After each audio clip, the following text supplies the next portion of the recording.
गुजरे जमाने में अहमद नाम का एक बादशाह ईरान में राज करता था।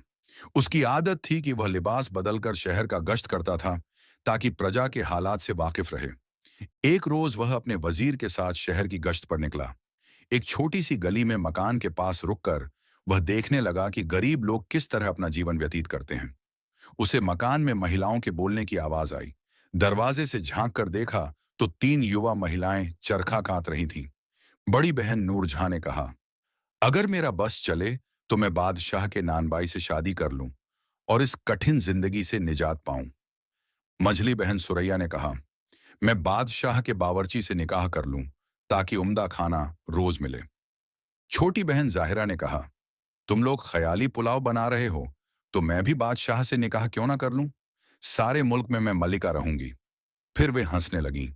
बादशाह ने वजीर से कहा, इस घर को पहचान लो। सुबह इन तीनों महिलाओं को दरबार में हाजिर करना है। इसके बाद वह महल लौट गया। दूसरे दिन तीनों बहनों को दरबार में पेश किया गया। बादशाह ने रात की बात पूछी तो वे डर गईं। लेकिन बादशाह ने कहा, डरो मत, जो बात थी बयान करो। मजबूरन उन्होंने रात वाली बातें दोहराईं। बादशाह ने उसी वक्त बड़ी बहन की शादी नानबाई से, मझली बहन की शादी बावर्ची से कर दी और छोटी बहन जाहिरा को अपनी मलिका बना लिया। कुछ दिनों बाद दोनों बड़ी बहनें छोटी बहन से हसद करने लगीं और सोचने लगीं कि किस तरह से उसे बादशाह की नजरों में गिराया जाए। अल्लाह की कुदरत से इसी जमाने में मलिका जाहिरा को गर्भ रह गया। दोनों बहनें उसे मुबारकबाद देने आईं। जाहिरा अपनी बहनों के फरेब से वाकिफ नहीं थी। बड़ी मोहब्बत से उनका स्वागत किया। बातों बातों में प्रसव के समय इन दोनों बहनों को बुलाने का इरादा किया और वे राजी हो गईं। दोनों बहनों ने पक्का इरादा किया कि जब जाहिरा के बच्चा होगा तो उसे अलग करके बिल्ली का बच्चा उसकी गोद में डाल देंगी और यह बात मशहूर कर देंगी कि बिल्ली का बच्चा पैदा हुआ है। इस तरह बादशाह उसे कत्ल करवा देगा या घर से निकाल देगा। जब प्रसव का समय आया तो जाहिरा ने अपनी बहनों को बुलाने के लिए बादशाह से इजाजत ली और उन्हें अपने पास बुला लिया। दोनों बहनों ने बिल्ली का इंतजाम करवाया और जाहिरा के यहाँ एक बेहद खूबसूरत लड़का पैदा हुआ। बहनों ने बच्चे को टोकरी में बांधकर नहर में बहा दिया और जाहिरा की गोद में बिल्ली का बच्चा रख दिया। पूरे महल में यह बात मशहूर करवा दी कि बिल्ली का बच्चा पैदा हुआ है। बादशाह यह सुनकर बहुत गुस्सा हुआ। उसने जाहिरा को कत्ल करने का इरादा किया, लेकिन दानिशमंद वजीर ने रोका और कहा, थोड़ा सब्र कीजिए, मुझे इसमें कोई राज नजर आता है और जाहिरा का इसमें क्या कसूर है। जो कुदरत ने पेट में बनाया वही तो पैदा हुआ। टोकरी नहर में बहती जा रही थी कि बादशाह के माली दाऊद की नजर उस पर पड़ी। उसने निकाल कर देखा तो उसमें एक बच्चा था। माली के घर में कोई संतान नहीं थी। वह खुशी खुशी अपने घर आया और पत्नी के हवाले किया। माली की पत्नी ने अपने ही बच्चे की तरह उसका पालन शुरू कर दिया। माली ने इस बारे में किसी से बात नहीं की। हो सकता है कि कोई शाही भेद हो। बच्चा पलता रहा और 1 साल का हो गया। अगले साल मलिका के यहाँ फिर से एक बच्चा पैदा हुआ। इस बार भी जाहिरा ने अपनी बहनों को बुलाया। अब उन्होंने मृत कुत्ते का बच्चा उसकी गोद में डालकर मशहूर कर दिया कि मृत कुत्ते का बच्चा पैदा हुआ है और असली लड़के को टोकरी में डालकर नहर में बहा दिया। संयोग से उसे भी माली ने पकड़ लिया और अपने घर ले आया। तीसरे साल मल्लिका के यहाँ एक लड़की पैदा हुई। इस बार बहनों ने मृत चूहा मशहूर कर दिया और बेटी को भी नहर में बहा दिया। वह लड़की भी माली के हाथ लग गई और उसने उसे भी रख लिया। बादशाह ने नाराज होकर मल्लिका को एक लोहे के पिंजरे में बंद करके शहर की मस्जिद के दरवाजे पर रखवा दिया ताकि हर आने जाने वाला उसके मुंह पर थूके। लोग मजबूरन थूकते, लेकिन बादशाह के जुल्म को नहीं समझ पाते थे। तीनों बच्चे माली के यहाँ परवरिश पाते रहे। माली ने उनकी शिक्षा दीक्षा शहजादों जैसी करवाई। लड़की भी पढ़ती रही। बड़े लड़के का नाम रशीद, छोटे का नाम हामिद और लड़की का नाम लैला रखा गया। समय बीतने के साथ माली की पत्नी बीमार होकर मर गई। बच्चों को इतना दुख हुआ जैसे सगी माँ का होता है। बच्चे पढ़ लिख कर बड़े हो गए।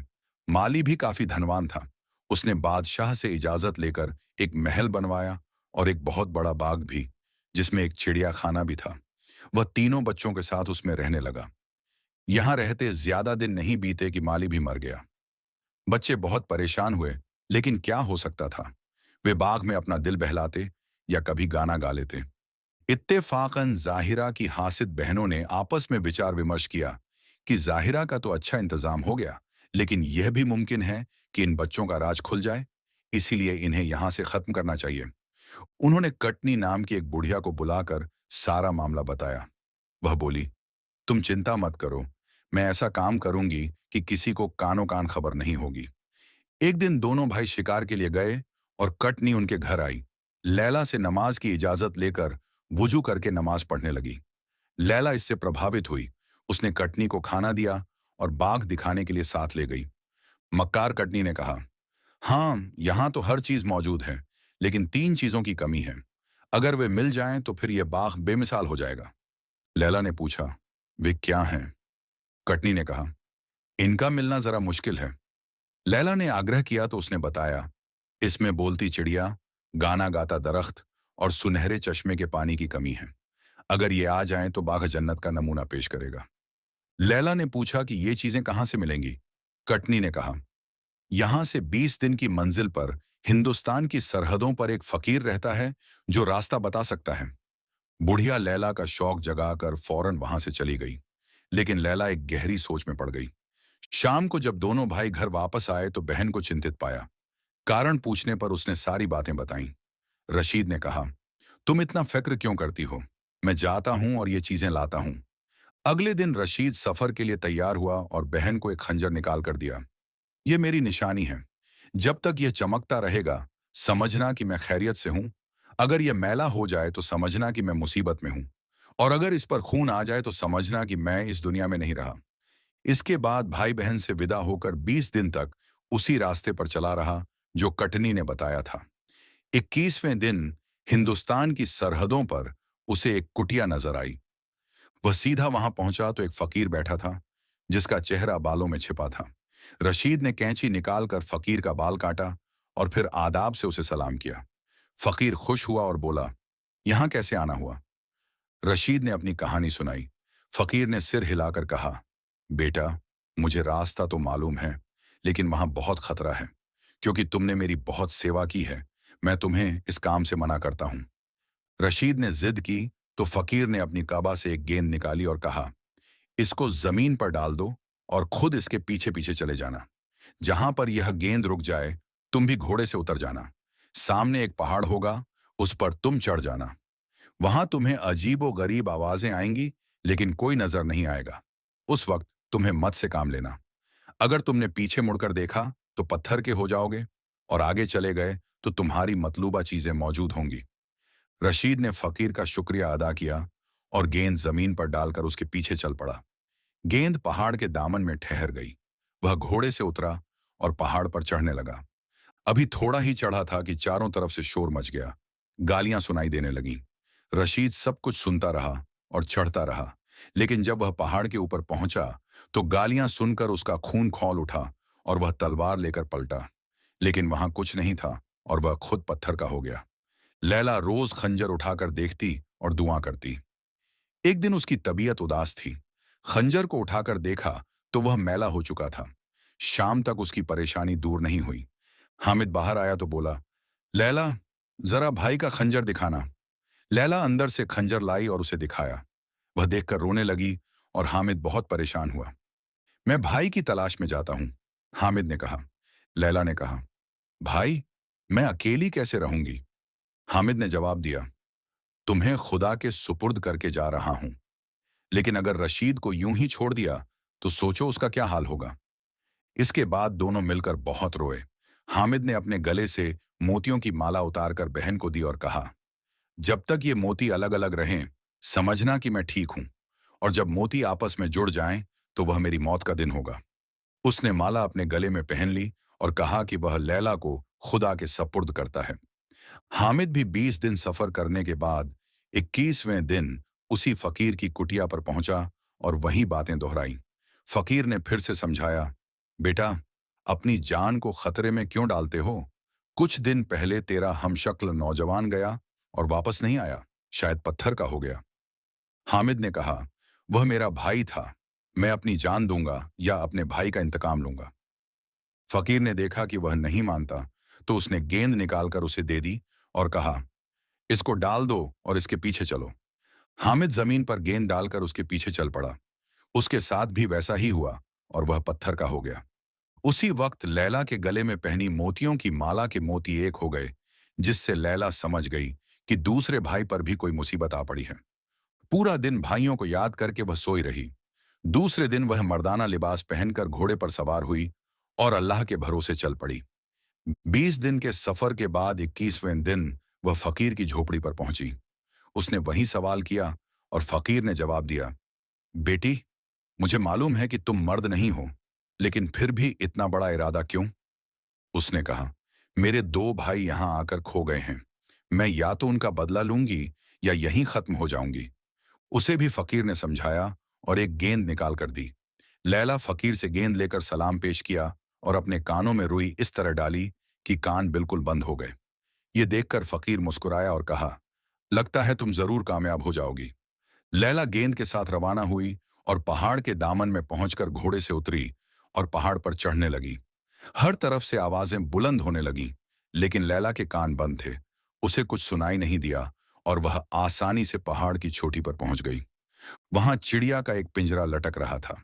लैला ने अपने कानों से रुई निकालकर सुना कि चिड़िया शोर मचा रही है। इसको पकड़ लो, ये चोर है। लैला ने उसका पिंजरा उतार लिया और चिड़िया खामोश हो गई। कुछ देर बाद चिड़िया ने कहा, अब मैं तुम्हारी गुलाम हूं। लैला ने पूछा, गाने वाला दरख्त कहाँ है? चिड़िया ने बताया, इसकी एक शाख तोड़ लो, वही काफी है।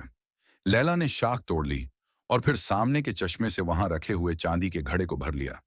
लैला ने चिड़िया से पूछा, मेरे भाई जो पत्थर हो गए हैं, वे किस तरफ रखे होंगे?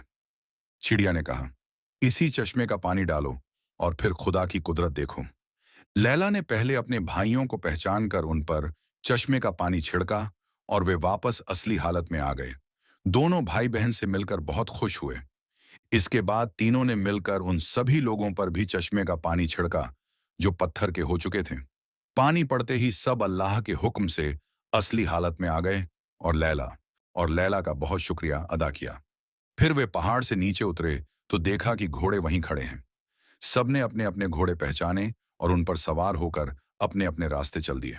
वहां देखा तो न तो फकीर था और न ही कुटिया।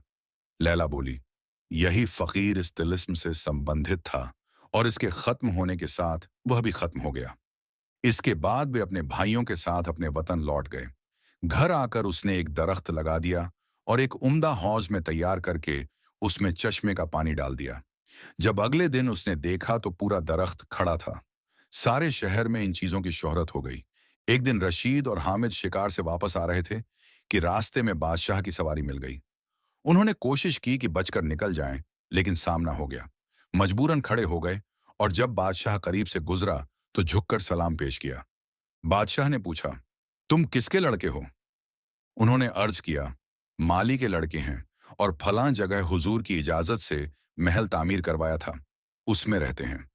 बादशाह के दिल में उनके लिए मोहब्बत बढ़ रही थी। बात को बढ़ाने के लिए पूछा, कहां से आ रहे हो? जवाब दिया, शिकार करने गए थे। बादशाह ने कहा, बिना इजाजत शिकारगाह में क्यों गए? दोनों ने कहा, हमें पता नहीं था, यहां शिकार खेलना मना है, आइंदा ख्याल रखेंगे। फिर बादशाह मुस्कुराकर बोला, आओ मेरे साथ देखूं कि क्या शिकार खेला है। दोनों भाई साथ हो लिए और जंगल में जाकर कहानी से शेर मार दिया और बादशाह के सामने पेश किया। बादशाह खुश हुआ और बोला, तुम साथ में शाही महल चलो और खाना खाकर चले जाना। दोनों भाइयों ने सर झुकाकर अर्ज किया, हमें खाना खाने में कोई एतराज नहीं है, मगर हमारी एक बहन है। हमने आपस में कस्में खाई हैं कि आपस के मशवरे के बगैर कुछ नहीं करेंगे। आज हम उससे पूछ लें और कल आपकी खिदमत में हाजिर हो जाएंगे। बादशाह ने इजाजत दी और दोनों भाई घर चले गए, लेकिन दावत का जिक्र लैला से करना भूल गए। सुबह बादशाह से शिकार में मुलाकात हुई तो दोनों ने माफी मांगी। इसी तरह 3 दिन लगातार भूलते रहे। चौथे रोज बादशाह को दोनों ने गेंद दी और कहा, इसे कमर में बांध लो।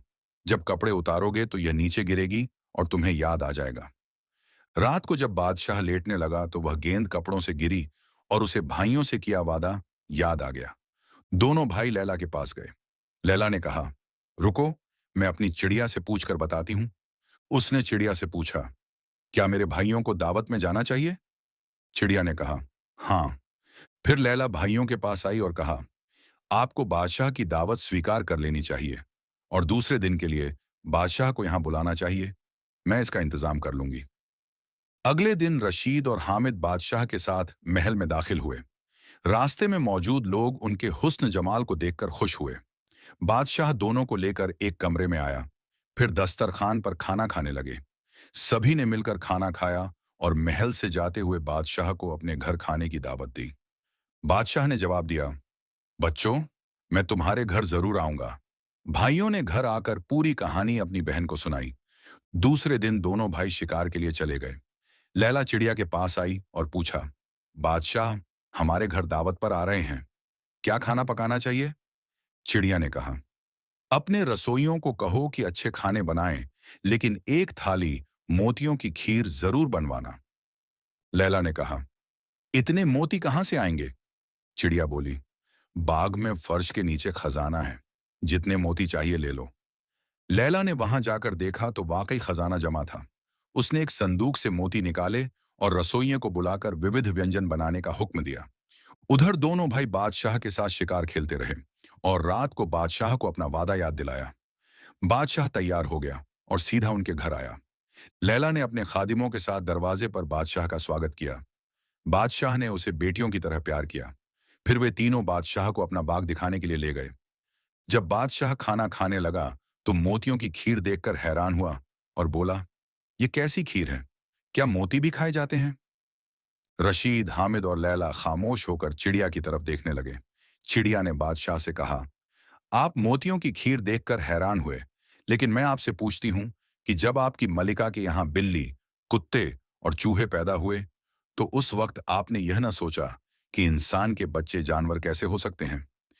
यह सुनकर बादशाह हैरान रह गया और बोला, यह चिड़िया, अगर तुझे राज की बातें पता हैं, तो मुझे बता कि मामला क्या है।